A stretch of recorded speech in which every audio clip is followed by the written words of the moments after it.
mission the whole way? I think that'll be fine. We got up pretty quick. If we encounter anyone, we're gonna probably see them coming. I'm not seeing anyone. Why is that? On the cue ball's tail. Just wait until I get shot down, and that's your signal that there's someone around. Okay.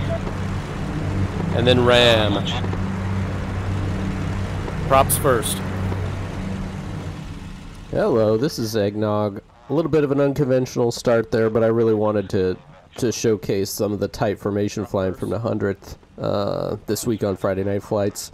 The other thing I want to show is just a real quick clip. We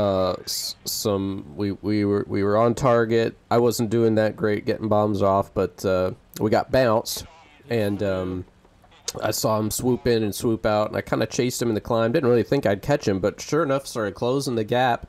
I thought, well, I'll take some long shots to see if I can spook him, and I hit him. Like, I hit him pretty good. In the end, I pilot sniped him, and he kind of spiraled down to the ground and crashed. So a little bit of an unexpected kill there that I was pretty happy with and wanted to show quick. Okay, now to the actual sortie that I want to talk about in this diary. We set up to do a ground attack mission with the 226 boys. They were taken off in P-38s, I think from a more southern airfield with a pretty heavy loadout of bombs. It was kind of a deep strike, so we didn't really expect to bump into a lot of German opposition, at least as long as we were kind of quick. So we loaded up our 51s with bombs and rockets as well. Took off from a northern airfield and picked a city kind of in the middle area to circle and wait for 226. Well, we circled and we waited for quite some time. 226 was a little quiet on comms.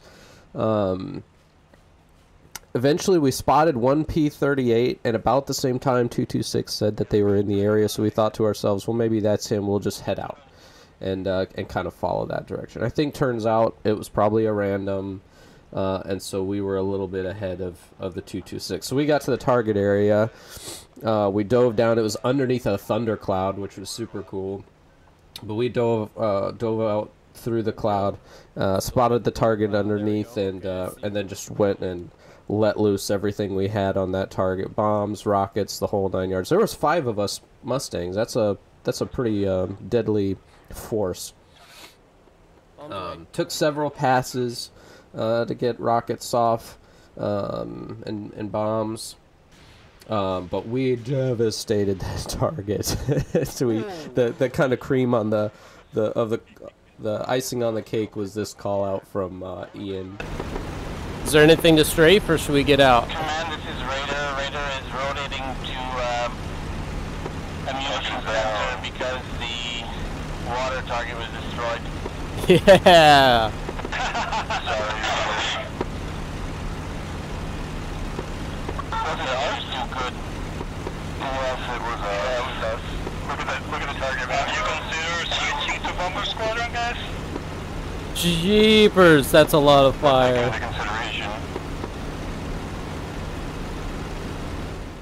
So we, chuckled to ourselves at destroying their target and forcing them to reroute.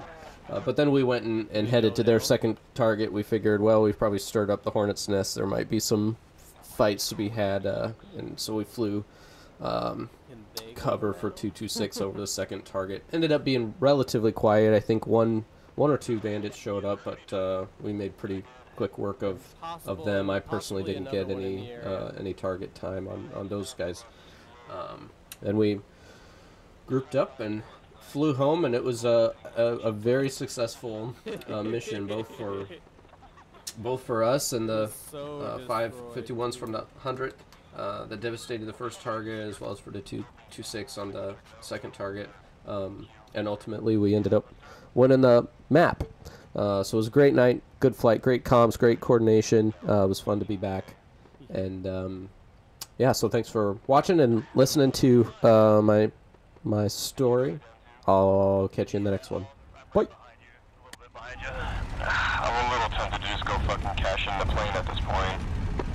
Alright, well, that's fine. We can always spawn back in. Yeah, I just waited so long for them